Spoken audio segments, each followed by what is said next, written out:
França, um país conhecido por sua rica história. Castelos, monarquias, saltam aos olhos a sua infraestrutura moderna, além de monumentos famosos e importantes. Mas isso também é na França.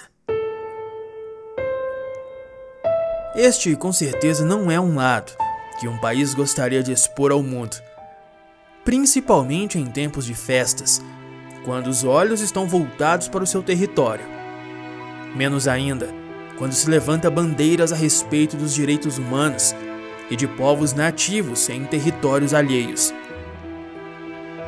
A verdade é que poucos se importam com essa dura realidade, menos ainda com quem é responsável quando o seu lado político, suas ideias ou a sua posição social podem ser fortemente impactados, caso as negras cortinas da hipocrisia sejam abertas.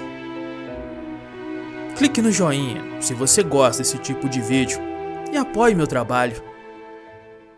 Este é um território ultramarino francês, chamado Mayotte. É uma ilha localizada a 8.000 quilômetros de Paris. Mayotte faz parte da União Europeia e é uma porta de entrada para a Europa, o que a torna atrativa para muitos imigrantes. Cerca de 50% dos 350 mil moradores são imigrantes ilegais. Atualmente, a ilha está sobrecarregada e muitas pessoas estão desesperadas e atormentadas com a violência. Cerca de 4 em cada 10 habitantes de Mayotte vivem em uma situação precária e desumana. Barracos de lona e de madeira são a única coisa que protegem essas pessoas das chuvas e do frio. A fome e os altos índices de criminalidade fazem parte do cotidiano daqueles que precisam viver aqui. Favelas e esgoto ao ar livre é uma combinação perigosa nesta ilha. Doenças causadas por bactérias, por falta de saneamento básico, afetam principalmente as crianças. Muitas delas estão doentes. Educação e saúde públicas são artigos de luxo. Para se ter uma ideia, existe uma única maternidade para toda a ilha. Apesar dessas condições, as pessoas vêm para a ilha na esperança de conseguirem o visto francês e migrarem para a Europa, e assim conquistarem uma vida digna para si e seus filhos. O governo francês visa coibir a imigração a todo custo, inclusive aprovando leis especiais para o território ultramarino. Por exemplo, crianças nascidas na França recebem automaticamente direito à cidadania, mas isso não se aplica à população de Mayotte. Qualquer pessoa apanhada na ilha sem documentação válida é deportada para as Ilhas Comores, num processo acelerado. Até o Tribunal Europeu dos Direitos Humanos já condenou a França por essa prática. Mas é assim que milhares caem na armadilha da pobreza. As políticas contra a imigração nesta ilha estão cada vez mais agressivas. Um exemplo foi o desespero causado em um bairro chamado Talos 2, que recebeu uma ordem de demolição. O principal problema é que isso não significa um reassentamento como ocorre em outros lugares, ou até mesmo oferecer uma compensação financeira como é de praxe. A maior parte dessas pessoas ficariam sem casa do dia para a noite e deveriam se virar para conseguirem um novo local para viver. Em uma ilha tão pobre, essa é uma tarefa quase impossível. Como parte da operação, a França havia mobilizado quase 1.800 agentes de segurança para expulsar os imigrantes e destruir os barracos. As mais de 100 famílias do Talos 2, já conformadas em deixar o local, receberam com satisfação uma decisão judicial que impediu a ação. Mas um mês depois, uma nova decisão deu o aval para a operação ser realizada. todas as casas foram destruídas. É importante entender que essas moradias foram demolidas devido ao precário e insalubre ambiente. Doenças e pragas se alastram por entre os barracos feitos de lona, madeira e latão. Os moradores de favelas como essas são em sua maioria imigrantes de países pobres, como Comores e Madagascar, ambos colonizados pela França. Mayotte optou em 2009 por uma integração plena ao país europeu, possibilitando a obtenção da cidadania francesa, enquanto os outros dois optaram pela independência. A partir daqui, veremos que a expansão do Império Francês, iniciada no século XVII, foi e é uma das maiores tragédias para boa parte dos países colonizados. De uma forma geral, a maioria esmagadora dos países colonizados a partir do século XVI, no continente africano, nas Américas e na Ásia, tem problemas de instabilidade política, monetária e de corrupção.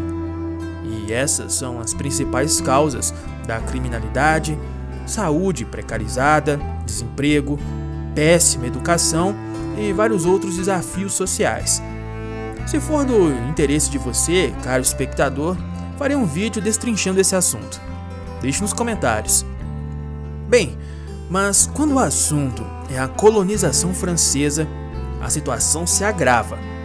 5 dos 10 países com o pior IDH do mundo são ex-colônias francesas. O motivo disso talvez seja a imensa influência que a França ainda detém sobre esses países, não sobre o aspecto político, mas sobre o aspecto econômico. No século XIX, as nações europeias como Inglaterra, França, Bélgica, Holanda e Alemanha começaram a explorar de maneira efetiva o continente africano e o asiático.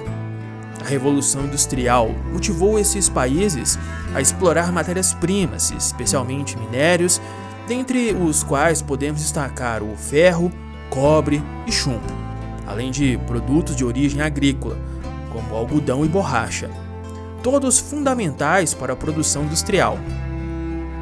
As nações americanas que foram descolonizadas se tornaram um mercado promissor para os produtos industrializados europeus, tendo em vista que a procura na Europa por tais mercadorias estava em queda.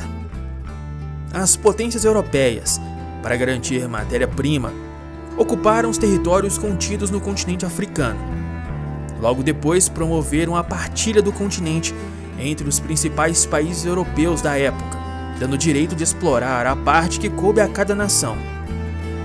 A divisão do continente africano foi consolidada através de um acordo realizado em 1885. Esse evento contou com a participação da Inglaterra, França, Bélgica, Alemanha, Itália, Portugal e Espanha. Esse acordo foi executado na Conferência de Berlim.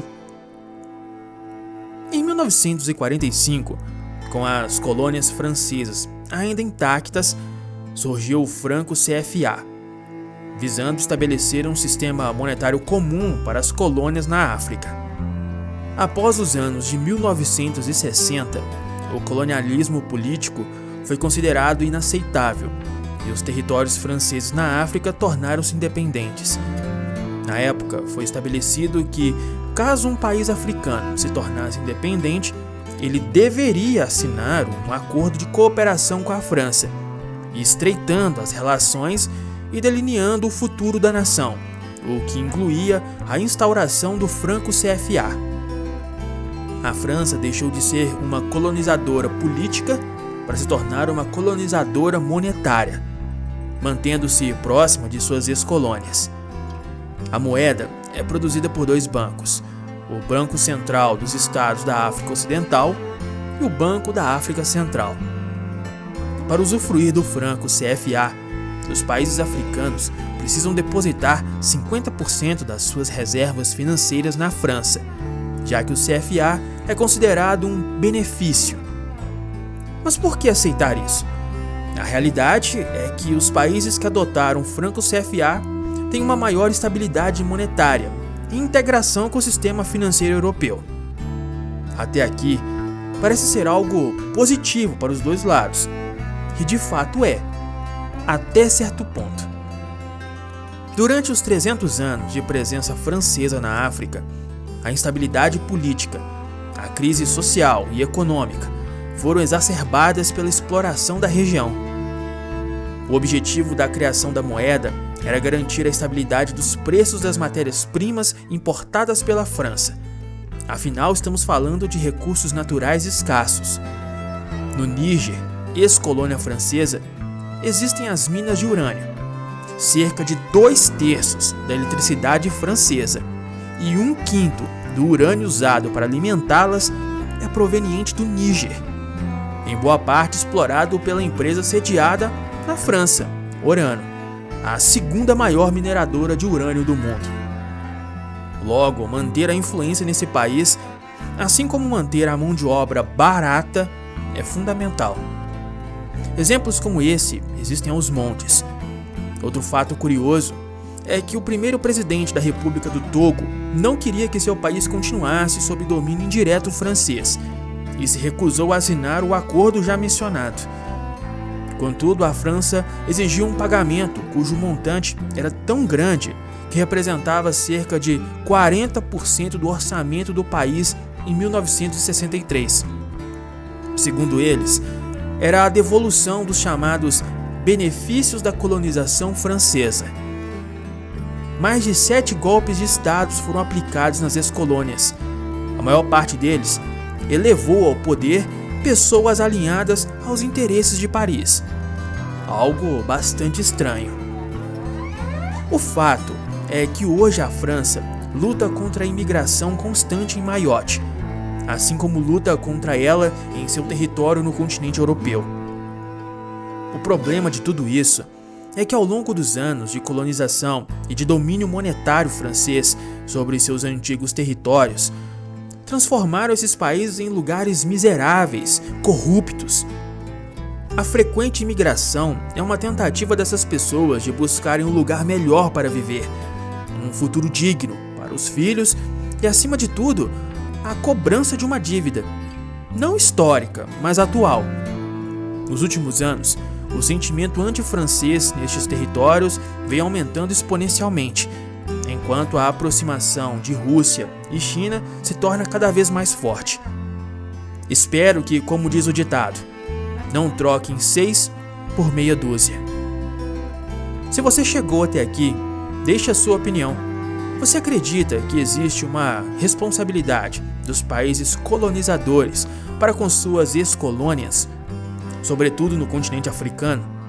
Ou você acredita que não, que outros fatores levaram essas nações ao atual problema socioeconômico?